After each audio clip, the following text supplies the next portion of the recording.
Delhi police ने पाक खुफिया एजेंसी आईएसआई समर्थित एक आतंकी मॉड्यूल का पर्दाफाश किया है। इस मॉड्यूल के 4 आतंकियों की गिरफ्तारी भी हुई है, जो दिल्ली एनसीआर में बड़ी आतंकी गतिविधि को अंजाम देने की फिराक में थे। ये पूरा मॉड्यूल किस तरह यहाँ काम कर रहा था और किस तरह दिल्ली पुलिस को इसमें सफलता मिली, इसको समझते हैं अपने सहयोगी सुजात आलम से, जिन्होंने दिन भर आज इस खबर को फॉलो किया है। सुजात, 4 आतंकी पकड़े हैं दिल्ली पुलिस ने आज।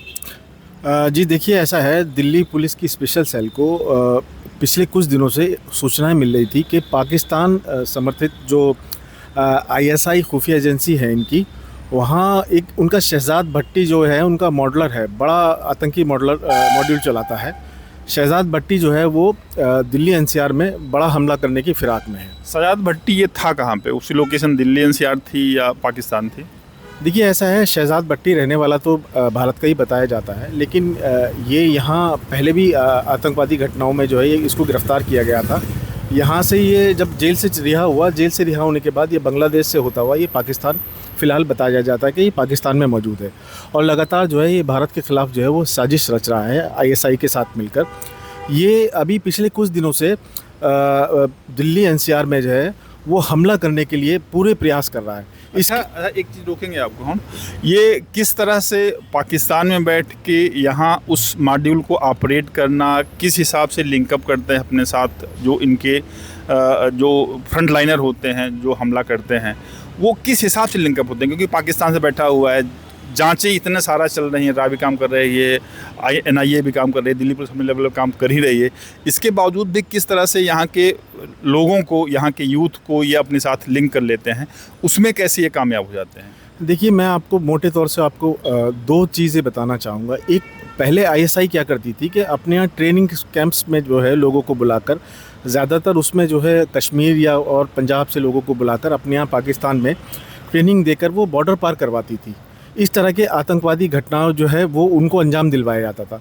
लेकिन इस तरह के मामलों का जब पुलिस ने खुलासा करना शुरू किया और सुरक्षा बल जब सख्त हुए, तो बॉर्डर क्रॉस करना जो है वो कहीं ना कहीं इन आतंकियों के लिए मुश्किल हो गया।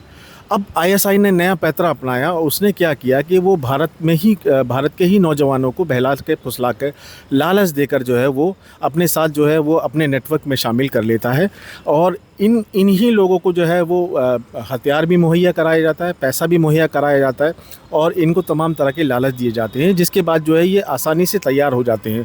अमूमन देखा गया है, अभी पिछले कुछ दिनों से ट्रेंड आया है कि जो पंजाब के आसपास की जो पाकिस्तान की सीमा से सटे हुए जो इलाके हैं पंजाब के, उसमें चाहे वो अमृतसर हो या तरन तारण हो, इन इलाकों के जो सीमावर्ती गाँव हैं, ये वहाँ से जो है उन लड़कों को, उन नौजवानों को टारगेट कर रहे हैं सोशल मीडिया के ज़रिए और दूसरे जो इनके स्लीपर सेल्स पहले भारत में मौजूद हैं उनके ज़रिए बहलाते फुसलाते हैं और उन लड़कों को तैयार करते हैं।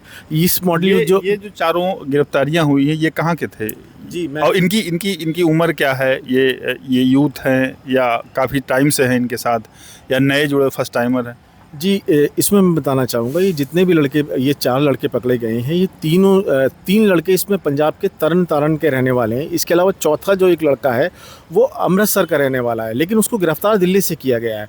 मैं पूरी घटनाक्रम आपको बताता हूँ। असल में जब दिल्ली पुलिस की स्पेशल सेल को इनके बारे में ख़बरें मिली तो जो है इनके नेटवर्क को खंगालना शुरू किया गया। उसके बाद सबसे पहले जो है एक लड़का जो है शुभदीप सिंह जो था उर्फ विशाल, उसको जो है पुलिस ने उसको लोकेट किया और उसको सबसे पहले जो है वो अमृतसर से उसको गिरफ़्तार किया गया। उसके पास पहली गिरफ्तारी जो है पंजाब से ही दिल्ली पुलिस ने की थी। पंजाब से पहली गिरफ्तारी हुई। उसके पास से एक पिस्टल, काफ़ी आधुनिक पिस्टल थी, .30 कैलिबर की। इसके अलावा 5 कारतूस मिले। जब उससे पुलिस और रोकेंगे आपको हम, ये जो मॉड्यूल आज जिसको 4 गिरफ्तारियां की हैं दिल्ली पुलिस ने, क्या ये पिछले दिनों जो गिरफ्तारियां हुई थी उनसे लिंकअप था या उनसे अलहदा काम कर रहा था? नहीं, ये एक दूसरे से कनेक्टेड हैं। असल में जो पाक समर्थित जो हमने बताया कि जो आईएसआई है, जो उसका एक मॉड्यूल चला रहा है शहजाद भट्टी जो है वो इन सब रिक्रूटमेंट के पीछे वो ज़िम्मेदार है। इस वाले मॉड्यूल की ज़िम्मेदारी जो है वो भी जो है वो ज़िम्मेदार उसके पीछे जो है वो शहजाद भट्टी ही है। आज जो पुलिस ने जिसका खुलासा किया है उसमें सबसे पहले जो है वो शुभदीप सिंह को पकड़ा गया। इसके अलावा शुभदीप सिंह का ही एक छोटा भाई है गुरजंत सिंह सगा भाई सगा भाई है, इसको भी पुलिस ने इस आरोप में गिरफ्तार किया है। इसके अलावा जो है इनका एक छोटा चचेरा भाई है, छोटा कह रहा हूँ सॉरी, बड़ा चचेरा भाई है, उसका नाम साजन सिंह है, उसको भी जो है पुलिस ने तरन तारण से ही गिरफ्तार किया है। और चौथी गिरफ्तारी भी क्या इसी परिवार से है? जी, मैं उस पर भी आ रहा हूँ। अच्छा, जो साजन सिंह और इनको जो गुरजंत सिंह को गिरफ्तार किया, इनके पास से एक विदेशी पिस्टल, जिगाना पिस्टल होती है, वो बरामद हुई। उसकी कीमत जो है बहुत ज़्यादा 8-9 लाख रुपए बताया जाता है। वो भी जो है वो पाक से जो है वो ड्रोन के जरिए इन्होंने वो हथियार भेजे थे। अच्छा, ये पुलिस बता रही कि ड्रोन से पाकिस्तान से वो पिस्टल आई हुई थी। असल में है क्या कि अभी फ़िलहाल पिछले दिनों गेहूं की कटाई हुई है। जैसे ही गेहूं की पंजाब में जो है गेहूं की कटाई हुई है, गेहूं की कटाई होने के बाद जो है पाकिस्तान की तरफ से जो हथियार आने लगते हैं। असल में जब गेहूं लगे हैं, फसल खड़ी होती है, ड्रोन सीमा पार के उस तरफ से आया और ड्रोन गेहूं में कहीं भी आके फसल में वो गिर जाता है, तो उसके बाद उसको लोकेट करना बड़ा मुश्किल काम होता है। जैसे ही गेहूँ की फसल कटी, इन्होंने तुरंत जो है वो ड्रोन्स अपने भेजना शुरू कर दिए। और यहाँ जो सीमावर्ती इलाकों में इनके तैनात इनके लिए जो लड़के हैं, वो उन हथियारों को और ड्रग्स को वो लोग जो है पिक कर लेते हैं। ड्रग्स बेचकर जो है भारत में उसके पैसे को जो है आतंकी गतिविधियों के लिए इस्तेमाल किया जाता है। इसके अलावा हथियारों को जो है वो आतंकी घटनाओं के लिए इस्तेमाल करने की तैयारी थी। अच्छा, तरीका यही होता है कि पाकिस्तान से ड्रोन के थ्रू यहाँ पे हथियार भेजते हैं। हथियार जो है जो उनके यहाँ पे स्लीपर सेल होती है, उनके थ्रू जो फ्रंट लाइनर होते हैं उन तक पहुँचा जाता है।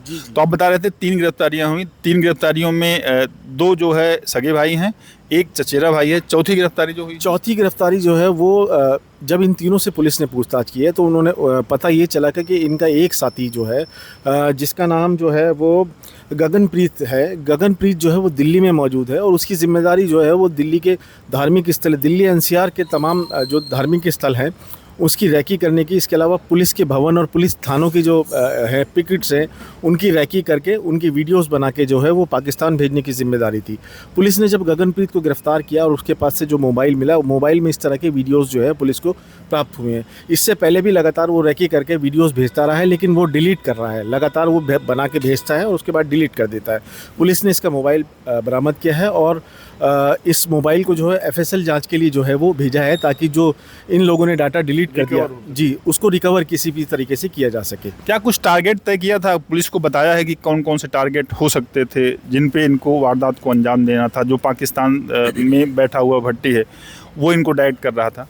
नहीं, देखिए ऐसा है कि कोई टारगेट तो इनको फिक्स नहीं था। इनको सिर्फ ये दिशा निर्देश दिए गए थे कि जितने भी दिल्ली एनसीआर के बड़े धार्मिक स्थल हैं या जो बड़े पुलिस के जो थाने हैं या बड़े पुलिस के जो भवन हैं, उनकी आप जो है वो उनकी वीडियोस बना के जो हमें भेजिए, जिसके बाद जो है हम इन पे जो है वो अपना जो भी अटैक कर सकें, उसके लिए अटैक के लिए इनका ही चुनाव होना था या दूसरे लड़कों को भेजा जाना था, ये बात की बात है। फ़िलहाल पुलिस इन चारों से जो है वो इनको जो है रिमांड पर लेकर उनसे पूछताछ कर रही है। क्या कुछ ये पुलिस बता पाई है कि ये मैच्योर होने के लेवल पे था, ये जो इनका प्लान था पूरा कि अंडर प्रोसेस था, गोइंग मतलब प्रोसेस जो चल रहा था अभी, या मिड में थे या शुरू ही किए थे ये लोग? अभी देखिए, ये इसको हम पूरी तरीके से मैच्योर तो नहीं कहेंगे, अभी ये अंडर प्रोसेस ही था। अभी सिर्फ इनको हथियार मुहैया कराए जा रहे थे और इसके अलावा पैसा मुहैया कराया जा रहा था। इन लोगों को इनके अपने काम सौंपे गए थे। अब जैसे सबसे पहले वाली जो गिरफ्तारी हुई थी उसमें जो शुभदीप सिंह थे, उनका काम जो था, जो विदेश में बैठे जो शहजाद भट्टी और उसके जो हैंडलर्स हैं उनसे बातचीत, कम्युनिकेशन करना, ये इनको जो है वो विदेशी नंबर्स जो है वो प्रोवाइड कराए गए थे। भारत में बैठकर जो है ये उन विदेशी नंबरों से जो है वो अपने हैंडलर्स से जो है वो अपने संपर्क करते थे। इसके अलावा जो बाकी गुरजंत सिंह और जो साजन हैं, वो जो सीमा पार से जो हथियार आ रहे थे उन ड्रोन से उन हथियारों को वो बरामद करके उनको जो है वो ठिकाने लगाने का काम इनका था। गगन का जो काम था वो उसकी दिल्ली और एनसीआर के जी रैकी करना था। इन चारों के ये काम अभी फ़िलहाल इस तरीके से इनके कामों को बांटा हुआ था। अभी इनको अगला निर्देश नहीं मिला था कि हमला कहाँ करना है या किस तरीके से करना है।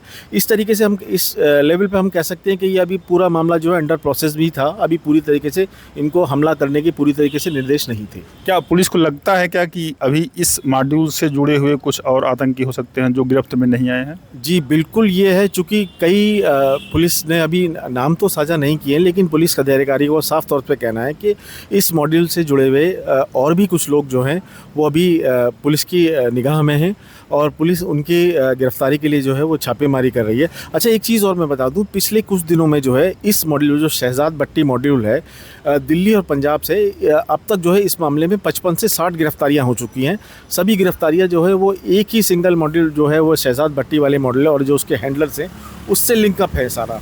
तो कुल मिला के ये है कि बिल्कुल पूरी शिद्दत के साथ जो है ये शहजाद भट्टी चाहता है और ISI चाहती है कि किसी भी तरीके से जो है भारत में जो है वो आतंकी हमले कर जो है वो यहाँ की जो उसकी शांति को भंग किया जाए। लेकिन पुलिस की चौकसी, सुरक्षा एजेंसियों की चौकसी जो है ISI के नापाक मंसूबों को कामयाब नहीं होने दे रही है। जैसा कि सुजात बता रहे हैं, 50 से ज़्यादा इस मॉड्यूल की गिरफ्तारियां अभी तक हो चुकी हैं और पुलिस का ये भी मानना है कि अभी इस मॉड्यूल के और सारे आतंकी जो बाहर हो सकते हैं, जिस पे पुलिस की निगाह है। इन आरोपियों से, इन आतंकी गतिविधियों में संलिप्त लोगों से पूछताछ कर पुलिस उन तक जाने की कोशिश भी कर रही है। इसमें अभी और बड़े खुलासे हो सकते हैं। अभी के लिए बस इतना ही। वीडियो जर्नलिस्ट भूपेंद्र सिंह के साथ मैं संतोष कुमार, अमर उजाला के लिए नमस्कार। आपके राज्य की खबरें, आपके शहर की खबरें सबसे पहले जानने के लिए देखते रहें अमर उजाला। चैनल को सब्सक्राइब जरूर कर लें और पाएं हर अपडेट।